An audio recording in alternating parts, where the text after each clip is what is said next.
Hello, friends. I'm here today with author Anthony Ryan. Mr. Ryan, thanks for joining me today. Hi, I'm very happy to be here. Thanks for asking me. Yeah. So recently, your new book Pariah was released. How was that? How has that whole experience been for you? Releases tend to go by in a bit of a blur.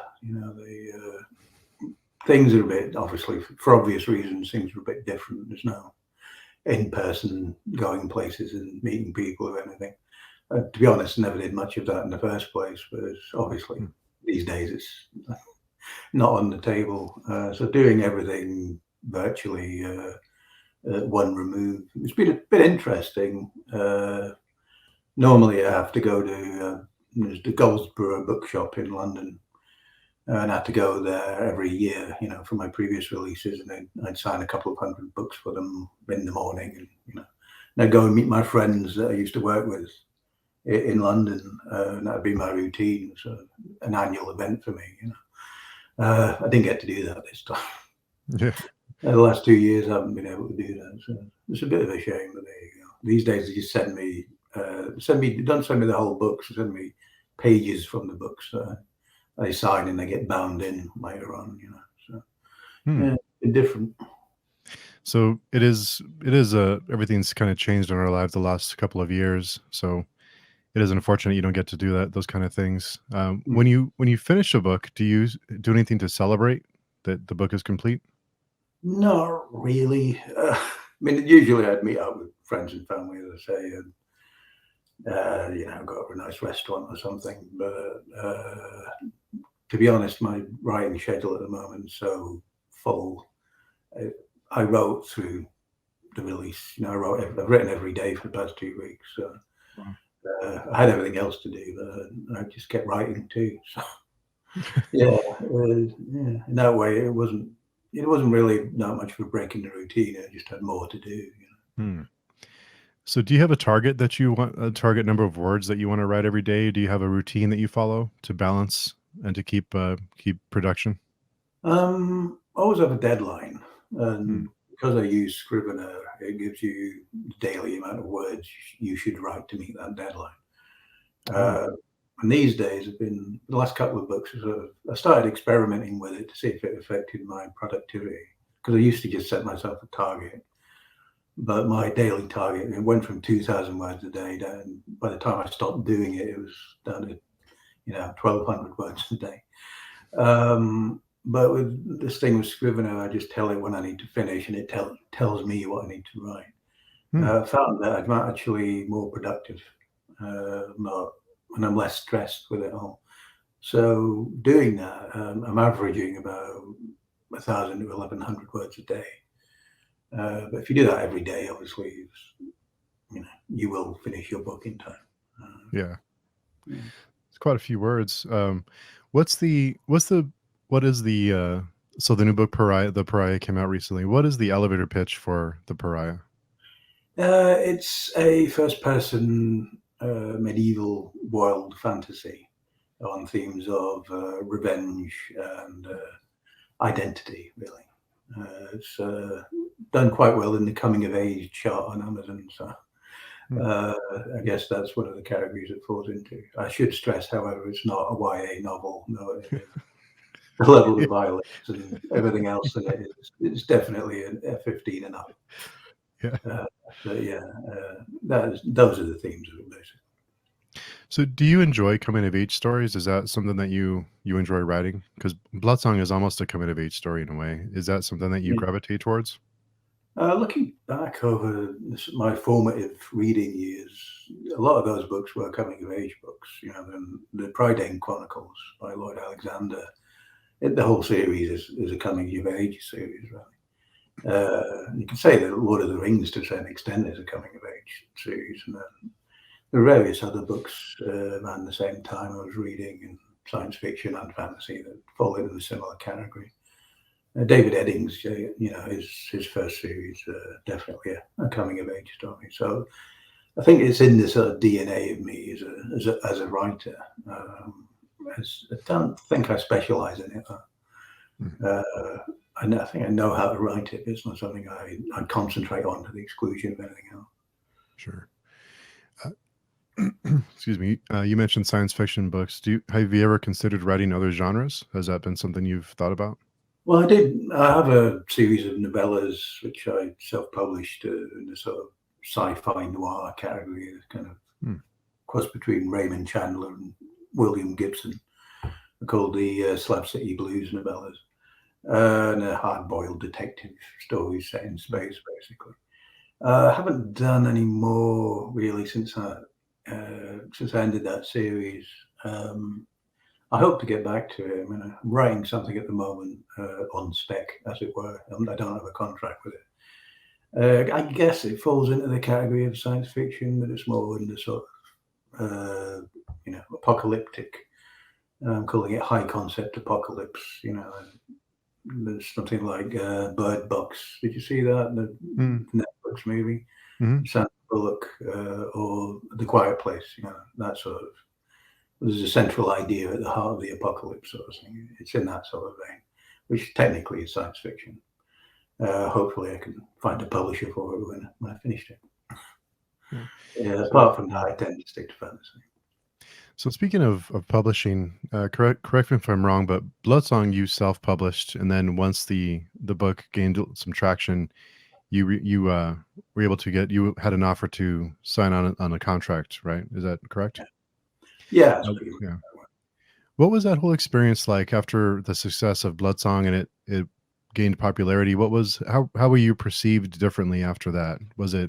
How was that? Were you approached by different publishers, or what is that process like? I got a couple of different approaches in when Bloodsong took off. Uh, and after I signed with Ace, which is part of Penguin Random House these days, I get approaches, from time to time from other publishers about various things, other IPs and stuff like that. But you don't get flooded with offers or anything. It happens every now and again, but there aren't people beating down my door begging me to write for them.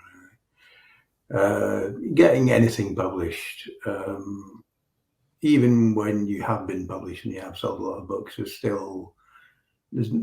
in my experience, there's no automatic yes, we'll publish it.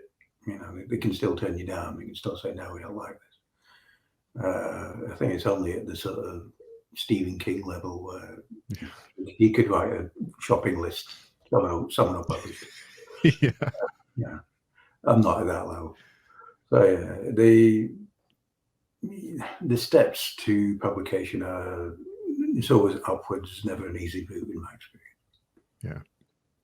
I'm waiting for someone like Stephen King to go self-published and want to see what happens with the It'd be very industry. interesting if he did. I'm not sure at his age he can be bothered. Yeah. It's a lot of work if you do it yourself. I mean, I Yeah. continue to do it myself, some of my novellas and things, and that it's a lot of work. I can understand why people don't want to do it. Yeah. It is a lot of work. I are We're currently reading the Raven Shadow trilogy as a group, and Jolien Reed, she has a YouTube channel that she's actually recommended the series to us. And she had a question that she submitted. Um, she wanted to know, after Raven Shadow, what would you recommend reading of your books? Where should we go next? If you like multiple point of view fantasy, there's my Draconis Memoria trilogy, which some people called it Dragon Punk. It's sort of set in a fantasy world. It's at a sort of Victorian level of development, where dragon blood is, the principal commodity because it conveys magical powers and so on. And that's a 3-book series, and each book's about 200,000 words, so there's plenty to get stuck into. If you want to return to Valen's world, there's the Raven's Blade duology, which continues Valen's story about a few years on from the end of the Raven Shadow series, where he's a bit older and more weary. But as ever, there's more trouble that comes to his door. And there's the new series, if you like, medieval fantasy, the Pariah, which is book 1 of the Covenant of Steel, which will be a trilogy. Okay. She also had another question, and it's curious, different authors' reactions or readers' reactions to the word grimdark. Do you consider your work to be grimdark, and what does that term mean to you? Um, I know it's been mostly applied to people like Mark Lawrence and Joe Abercrombie and a few others. I guess it's a kind of visceral fantasy, sort of where the world is not a comfortable place and the protagonists are not necessarily heroic, or some, Mark Lawrence's case, definitely anti-heroic. Hmm. Um, but the Raven Shadow books, I wouldn't score them very high on the grimdark scale. Somewhere in the middle, I guess. They certainly have dark moments. Draconis Memoria is definitely not grimdark. This current series, though, Covenant of Steel, I think would probably fall more into that category. Hmm. I don't think my main protagonist, Alwyn, is as unsympathetic as some grimdark protagonists, but he doesn't. He's not 100% a hero, but he's not 100% a villain either. So yeah, I think it falls more into the category of it, but maybe not 100%. And she also had another question. What is your favorite fantasy book series? Oh, it changes all the time. It's very hard to pin one down. I mean, if you put a gun to my head, it'd probably have to be Song of Ice and Fire. Hmm. Still unfinished, famously, but as a seminal reading experience and as a way to, tell a very long story and a very compelling, interesting story in an interesting world, and it's very hard to beat. In terms of modern fantasy, it's very hard to beat. No, it has its critics, but I'm not one of them. I loved it all. Yeah. Yeah. So, reading Song of Ice and Fire, how did that change your writing process? How did that influence you in your own writing? I think it was the importance of connecting with the characters. I'm not someone who thinks of character and story as a balancing act between the two. I think they're the same thing. And that's how I try to write. But in Song of Ice and Fire, you're really reading for the characters. You want to see the world through their eyes, and you want to see what happens to them next. And that's what keeps you coming back to it, I think. So if there's a lesson to be learned from that series, it's probably the importance of, even if they're not sympathetic characters, like Jaime Lannister in that series is far from sympathetic, for most of it anyway. But you still connect with him, and you still, for some reason, care what happens to him. And I think that finding that connection or finding reasons for your reader to connect with the character is probably the principal lesson from that series. Hmm. And are there ways to make an unlikable character likable to the reader? How do you do that? How do you make an unlikable character likable or to Well, connect to that character? everyone's a human being at the end of the day. And there's certain realities to being a human being, certain things we all do as humans that people can connect with. It doesn't, make them a nice person if they're nice to animals. There's plenty of people in history nice to animals, but turn out to be terrible people. If it's a way of perhaps presenting a lighter side to someone if they have a pet or something. And even the worst, murderers and mass murderers in history, you can find moments of mercy in them. There's an anecdote about Genghis Khan when he was coming at him and his horde were closing in on the city and about to ransack the place as they did. And there was one guy on the battlements with a bow and arrow who shot at him and missed, and then fell off the battlements and broke his leg. And Genghis Khan had him captured and let him go Hmm. because he was courageous. He sacked the city, of course, because it was Genghis Khan. But you will find stories like that about even the worst people in history, and those moments of mercy, I guess, can make that character more capable of a reader connecting with them. Are there moments in history that you study or that have really influenced your writing? I know a lot of fantasy authors research history and are big history buffs. Is that something that you do? Yeah, well, yeah, I have a degree in history, so it's Oh, okay. long been an abiding passion. I don't concentrate on one period to the exclusion of others. If I'm writing about a particular series set in a world inspired by a particular era, I'll read up on that era. I did a lot of reading about the medieval period for the current series. I'm generally interested in all history, to be honest. I tend to try to read widely in it, and I try not to concentrate too much on military history. That was my sort of gateway drug into history, reading about Second World War and so on. I've tried to expand it beyond the military, purely military history, because it concentrate on one element of life to the detriment of others. I think economic history and social history are equally important. I think. So I've been trying to read more in those. Interesting. So another YouTuber, one of our friends that are reading the books with us, Stacey, she had another question. Is it important for you to stay connected to your fan base? Yeah. It's a bit of a myth, I think, that writers only write for themselves. We don't. I do write for myself, but I also write for anyone who reads my books, if it was only right for myself, I'd never show it to anybody else. What would be the point? Yeah. So yeah, I do want to connect with people, but connecting with people, even though my interaction with readers has been overwhelmingly positive, occasionally you get the odd interaction or outright abuse, or people sending you I think 3,000 word email I got, not only telling me why they didn't like my work or the last book I'd written, but also telling me how I should write the next one. Oh. The block button was invented for a reason, Yeah. Emails like that was invented for it. So yeah, but it's annoying because it's the sort of negative interactions that you remember. Yeah. It's just human nature. But yeah, I am grateful for when people tell me nice things on Twitter or send me emails and stuff. But at the same token, whilst I don't write purely for myself, it is my work.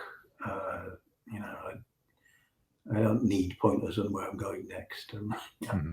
It's my story, and I own it. The readers read it. That's kind of how I see it, really. Yeah, I think that's fair. And I'm sure after you received that nasty email, you went back and deleted everything you were working on and went with whatever they wanted, right? Oh yeah. Well, I just emailed them back saying, send me the plot for the next book, please. Yeah. By the way, here's the link. Here's the email for all the Star Wars producers. They want to hear from you too. Oh. And just another question. So just to follow up to keeping in touch with the fan base, some authors, especially self-published authors, tend to be open to communicating with fans. Is this out of habit or a means of marketing, or is it just that you're an awesome person? Well, obviously, I'm an awesome person. No, I think I don't think it's unique to people who started in self-publishing as I did. I think self-publishers are probably, especially when we're talking about a new generation of writers, and I think it's true of the younger generation of traditionally published writers too. They're just more aware of social media. They're more aware of how you can connect with people. I think on the whole, self-publishers maybe are a bit better at it. And yeah, there's a marketing element to it. But by the same token, people who are smart about how they interact with people, whether it's on social media or anywhere else, is that they don't do it as spam. There's no point being on Twitter and just sending out endless, buy my book, it's great, I wrote it, and just sending that out 10 times a day. Yeah. What's the point?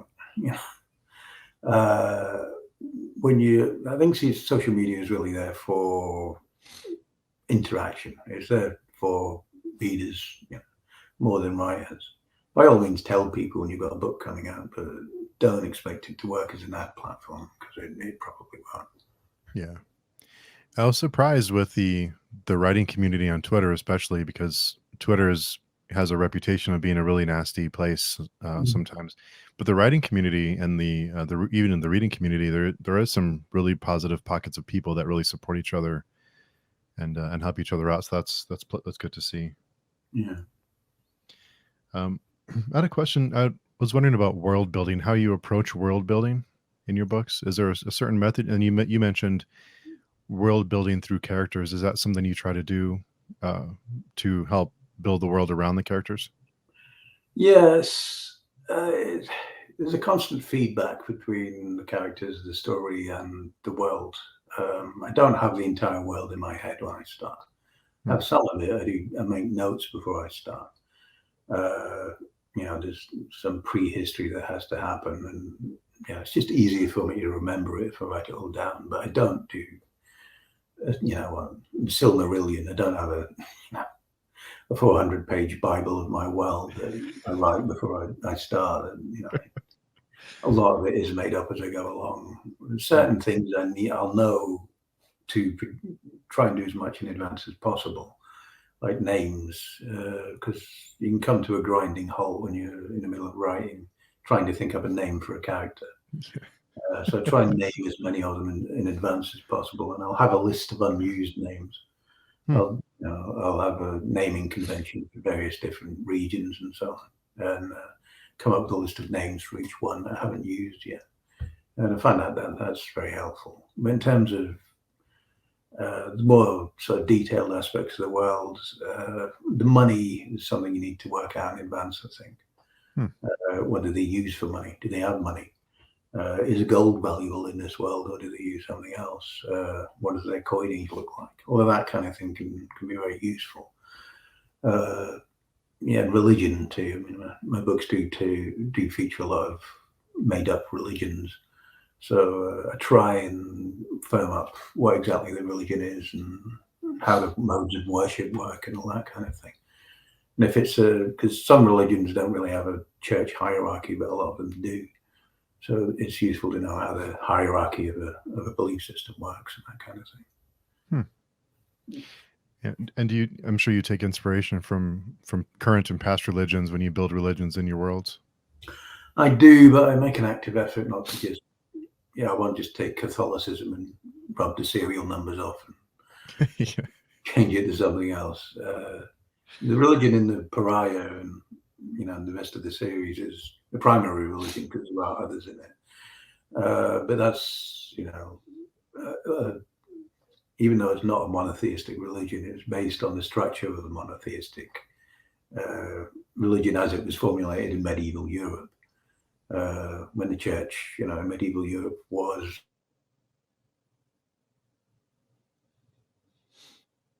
tension between the monarch and the church.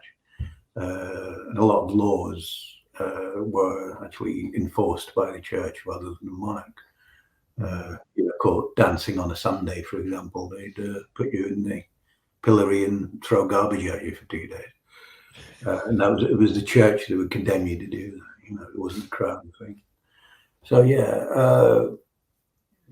I do try and make them original to the story, but there are always going to be similarities between any fake religion and any real religion. It's kind of unavoidable. With fantasy, are there any fantasy tropes that you embrace or shy away from? I don't mind tropes actually. I think to a certain extent readers are reading for the tropes. I'll try and put a spin on it. I mean, dragons, you could say, is a trope, and in Draconis Memoria, I tried to put a different spin on dragons. I didn't want them to look like dragons that had been done before, and tried to make them a cohesive part of the world, rather than something ethereal or purely magical. They're part of the ecosystem, as it were. But in terms of tropes, I haven't really done magic jewelry yet. And I've done, my Seven Swords novellas, which I forgot to mention earlier, publishing a series of novellas through Subterranean Press, which are high fantasy, and it's one long quest story. And I haven't really done a quest story before, which is, very traditional fantasy trope. Uh, and having a 7-volume series, you're dealing with one quest. Hopefully a different way of approaching it, and it's a fairly hard-edged world as well. It's not in Sword and Sorcery. Sometimes the world they inhabit in Sword and Sorcery can be quite comfortable looking. I didn't want to do that in this. It's a much harsher place. So yeah, but I don't personally, as a reader, I don't object to tropes at all. And kind of related, but I noticed in the Raven Shadow trilogy, the moments, the major moments, they feel earned. They feel like there's build up, and so those moments have meaning and weight to them. Are there ways that you build to those kind of moments, that you build anticipation and you build the you kind of set the path for those big moments? Are there certain things that you do to make those moments more impactful? Well, try not to signpost them too much.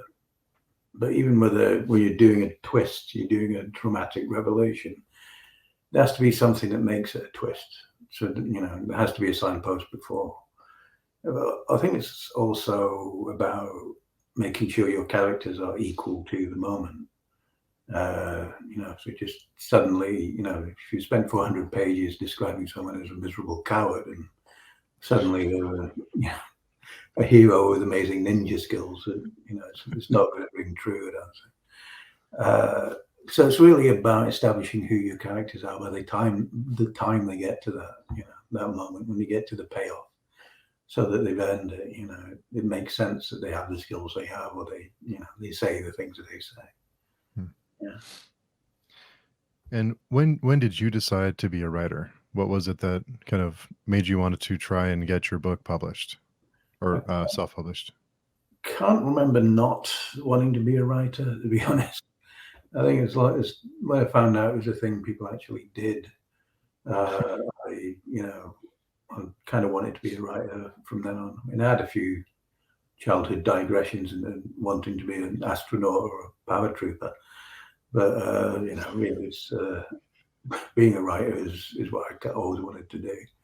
And it wasn't really self-publishing. I self-published it because Song was the book I self-published first, and I did so because it got rejected by traditional publishing.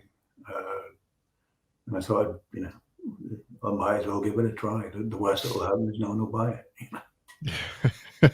So, that was my motivation, really. I just wanted to see if anyone would buy it.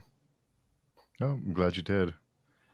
And over the course of your writing career, how has your writing process changed from writing Bloodsong to the Pariah? Are there major things that have changed in your writing process, or the way that you process ideas?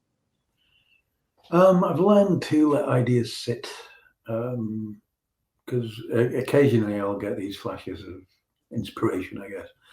Oh, that's an amazing idea. Oh, wow, that's brilliant. Yeah. And when you immediately go off and try and start writing it, I find that it goes nowhere, because I don't have a story. I just have an idea. Ideas are the easy bit. Story is difficult, but ideas are easy. So I've learned to let the idea sit. I might jot down the basic premise of it, but I won't develop it. It'll just sit in my head until it connects with the story, and until it starts populating with characters. And I won't start writing it until I can hear the characters talking to each other, and I know I have an ending. Those are my two sort of essentials for starting anything. I have to hear the characters talking, and I have to have an ending. I won't start with either of them. If those aren't in place, I won't start.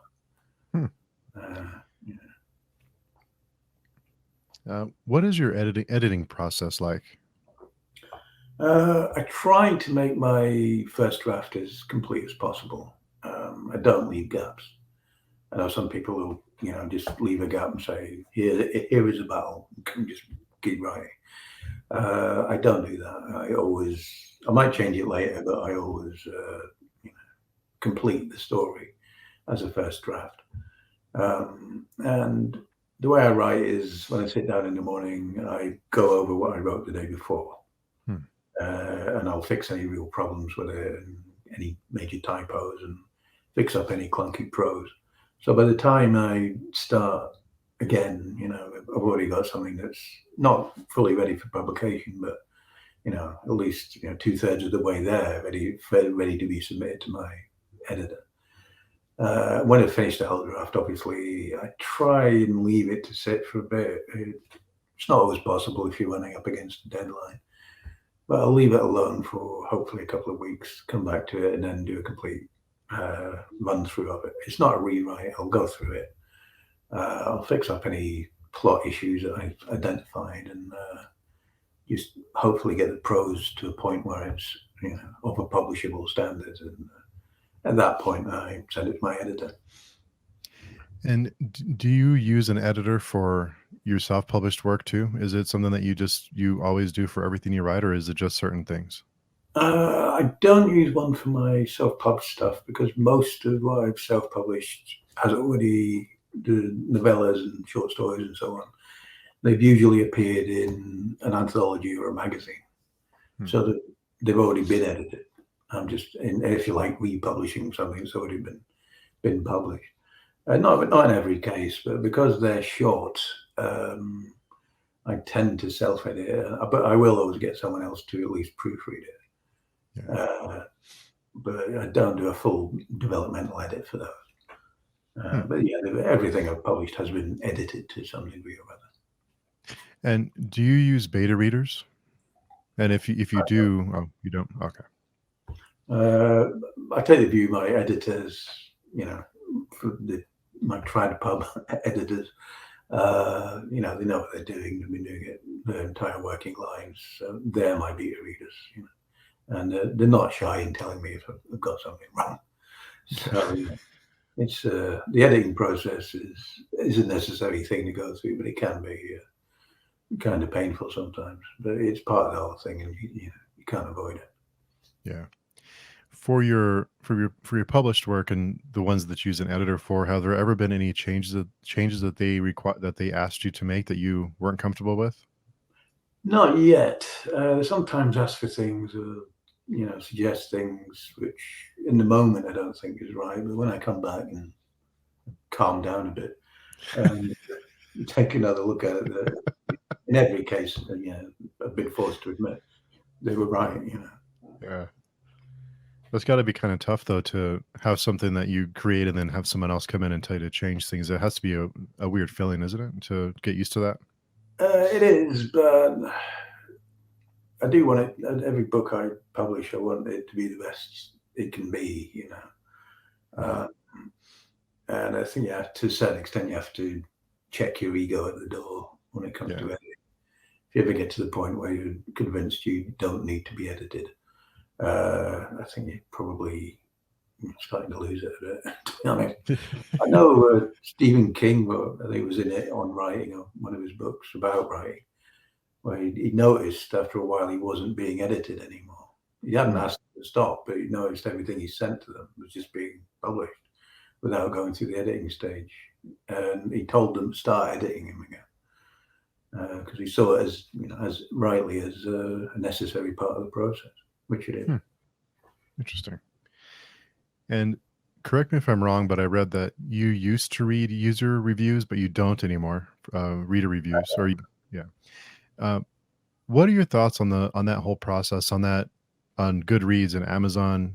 Does that system, is it something that should be changed, or are you satisfied with it? It seems like there's a lot of those review sites seem to have a lot of power, I guess you can say, in influencing people to read or to not read something.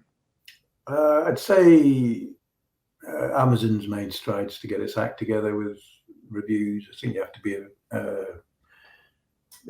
to have spent at least $50 on that particular account before they'll let you write a review, which I think is maybe not completely, but to a certain extent, got rid of a lot of the trollish reviews.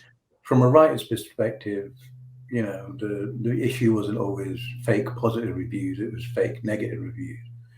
And when you had people with a political axe to grind who didn't like the author for whatever reason, didn't like their book, there'd be this swarm of people creating fake accounts and posting negative reviews to try and drive down the review rating. I think to a certain extent they've dealt with that on Amazon. Goodreads, from what I can tell, hasn't, and Yeah. probably needs to get its act together.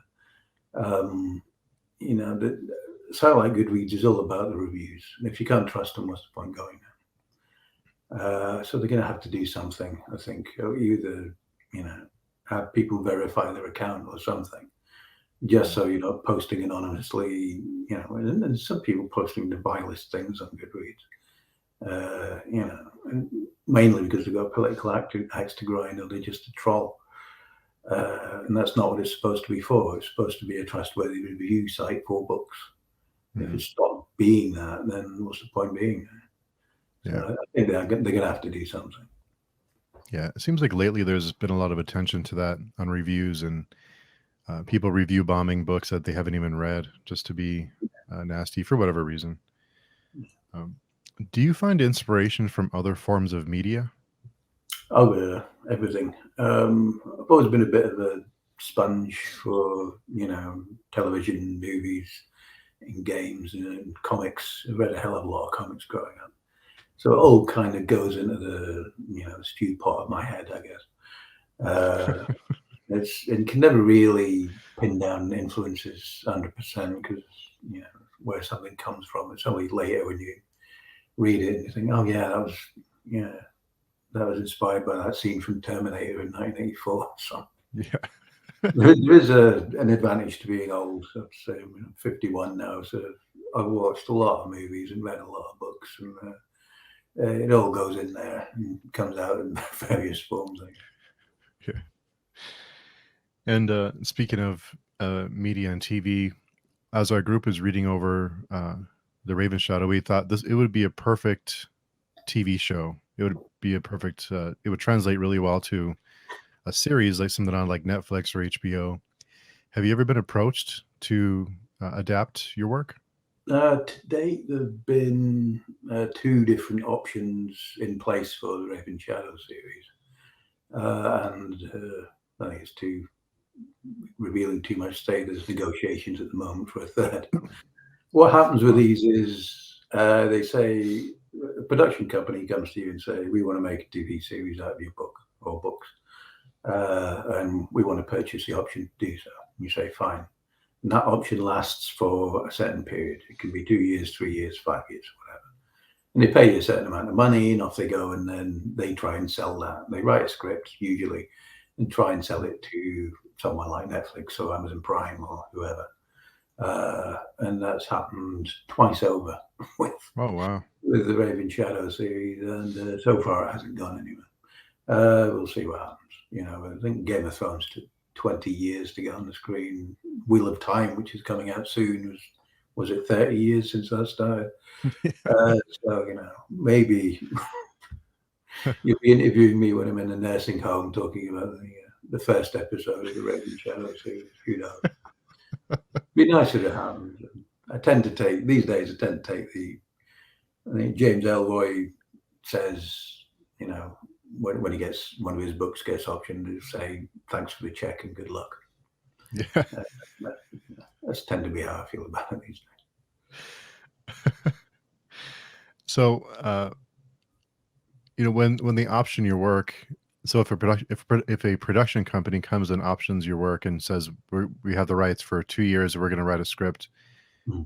Do they ask you for input, or do they go off and do it on their own, and it's just kind of out there, and they come back to you if there's any progress? So it's sometimes written into the agreement that they'll consult with you and that kind of thing. The last two options, the scripts they wrote for the pilot, they sent to me and I commented on them, and they Hmm. did listen to what I had to say and they did change things. No one will, unless you're J.K. Rowling, no one's going to have the same level of control that she had for the Harry Potter movies, you know. And I don't actually mind it that much. I think I don't know how to write a screenplay. I don't know how to make a television program. But there are people who get paid a lot of money to do that. And Hmm. they do know how to do it. So tend towards just letting them get on with it, and you know, hopefully it'll be good. But Yeah. you know, I won't have any real control over whether it is or not. But hopefully it will be, if it ever happens. And when they option do they option a certain set of books? So do they option the Raven Shadow trilogy, or do they option all of your work and then they pick and choose? How does that work? No, it's either done on a book basis or a series basis. Oh, The okay. Raven Shadow series was optioned as a series. Oh, okay. So it basically gives them the right to draw from the books and the characters in that series, but only that series. Oh, I see. Okay. That's kind of a strange system to. I guess I'm sure they option a lot of work, but Hmm. our fingers are crossed that it sees a lot of day before we're in a retirement home. What was some of the best advice you received through your career, and the best and the what's any advice for aspiring writers that come to you and ask you for help? It always, I mean, I hate to, I think, because I think every writer after a while just tends to give the same advice, but it's cliched, but like a lot of cliches, it's true. Number one, don't give up, because every writer you've ever heard of is someone who chose not to give up, because I can guarantee you the temptation was there. Uh, Write as often as you can, and read as often as you can. And really, all writing advice boils down to those three things: don't give up, read a lot, and write a lot. There's no guarantees, obviously, but if you do those three things, your chances will be greatly enhanced. Yeah, that makes sense. And we mentioned we talked about this a little bit earlier, but how has the pandemic changed your writing process or the way you view certain stories? Because what may seem like unbelievable before is our daily life now with lockdowns and everything else. So have the way that you process stories changed over over the last 2 years? I think I'm on the whole I'm writing more, but I'm also consuming more, like a lot of people. The one sector of the economy that really loved the pandemic, it was the media, because especially streaming, digital streaming, just exploded because everyone's stuck in the house watching Netflix or Amazon or whatever it is. Then they were in a bit of a catch-22 because, well, many many more people were watching what they produced. For a while, they couldn't make it. Yeah. Production shut down for a while, so they were in a bit of a dilemma. But yeah, I'm becoming more of a consumer, and I think that will probably lead to more ideas. But I've got Mhm. this endless idea factory in my head that never shuts down. I worked out not long ago that I've got about 26 books in my head Wow. waiting to be written, and I just added another three. Wow. So yeah, it never stops, the idea factory, and I think I'm probably getting more as time goes on rather than less. That's probably an effect of the pandemic, I think. Hmm. So from your list of 26 and adding three more, how do you pick and choose which book to make next? Um, when it comes to traditional publishing, it'll be what they want. I'll Hmm. tell them this is what I've got. I think is more or less ready to go, and they'll tell me which one they think they want to publish, and then I'll write up a more detailed outline, what it'll be, and we'll go from there. Really. Hmm. Uh, so yeah, and I have to say at the moment I'm not sure what's going to follow the current series, but I do have some pretty solid ideas. Hmm. And are there any newer writers that you've discovered recently that you found inspiring or you've really enjoyed? Yeah, there's Anna Smith Spark who wrote the Court of Broken Knives. I don't know if you've read that one. It's a really good book. Hmm. J.T. Greathouse just wrote one called The Hand of the Sun King, which I thought was exceptional. Hmm. Uh, it's veered towards the literary end of the fantasy genre, but it is an exceptional book. Yeah, just struggling to think of more, even though I read a lot of people. And obviously, John Gwynne, even though he's a bit more established, I really loved his Shadow of the Gods book. Hmm. Uh, I thought that was excellent. Hmm. And you mentioned earlier that you have a list of character names that you pull from to find names you haven't used before, unused names. Are there certain and you picked different area, where there are different areas where they originate from? and you base their names around that. Do you try to keep their names shorter or easier to pronounce, or do you just kind of go with whatever makes sense in your mind? I've always got one ear open for my narrator, Stephen Brand, who's read most of my books for audiobook. And I don't want him to hate me by giving him a 10-syllable name to pronounce with no vowels in it or anything, So, yeah, I'm always aware of that. And when you look at names in the real world names aren't generally that difficult to pronounce, even from unfamiliar cultures. That once you've keyed into how they actually say things, it's not that difficult to pronounce in real life. Because it doesn't make a lot of sense in a society to have someone's name that's a sentence long when you're trying to warn them to jump out of the way of a saber-toothed tiger or something. They'd be really screwed then, right? Yeah. When in your books, how many points of view are too many points of view? Do you try to limit your POVs? It's always dictated by the story. If the story requires 4, it'll be 4. If it requires 8, there'd be 8. But as yet, I haven't written a book with 8 POVs. I'd like to try and give the characters equal weight. It's not always possible when you're juggling different points of view. But yeah, it's really dictated by the story. If one day I might write a book with 10 or more points of view, if that's what it needs, that's what it needs. It's all about telling the story you want to tell. We noticed in Bloodsong with the first book and into Tower Lord, I know as a group we all enjoyed having side characters have their own POVs in Tower Lord, and it made sense because we were familiar with them, and we had a new POV in that book, but it all kind of fit together really well, and it wasn't too many points of view at once, because with Bloodsong, it rolled out really slowly and everything made sense. So I think in some fantasy books, from the people that I read and discuss books with, it seems like that formula of having too many points of view at one time kind of gets a little confusing and a little too much information at once. So something that we really appreciated about Raven Shadow. Yeah, I think you don't need to know what the guy in the stables is doing.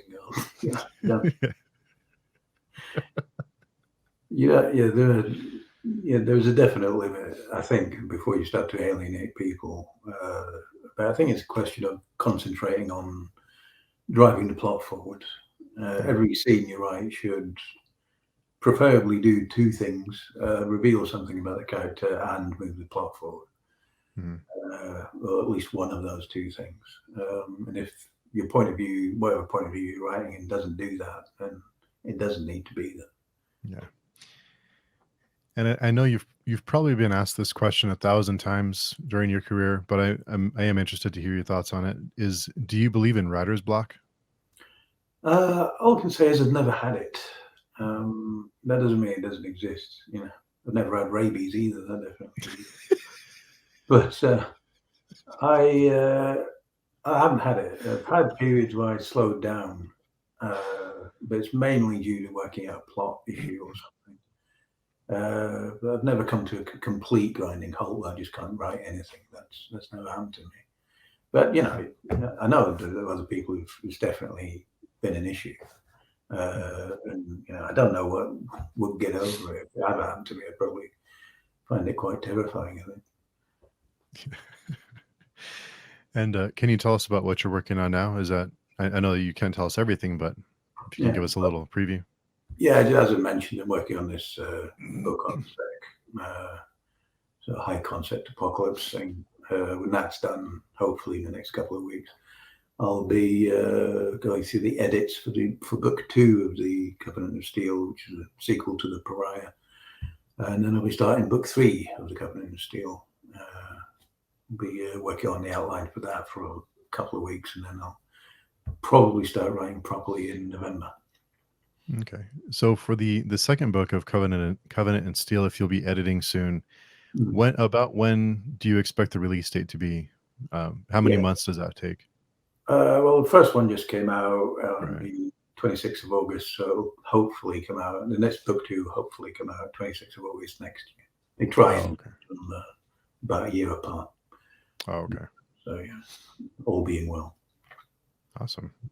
Well, I know we're coming up on an hour, but I want to say that we are huge fans. We loved the Raven Shadow trilogy. I really appreciate you taking a few minutes out of your day to answer a few questions. I'm sure you've been asked 1,000 times before, so it's been a pleasure, and it's an honor to talk to you. Like I said, we're big fans. So Thank you. It's my pleasure. Really enjoyed it.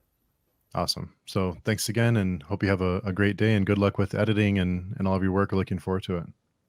Thank you, Steve. Take care. Take care.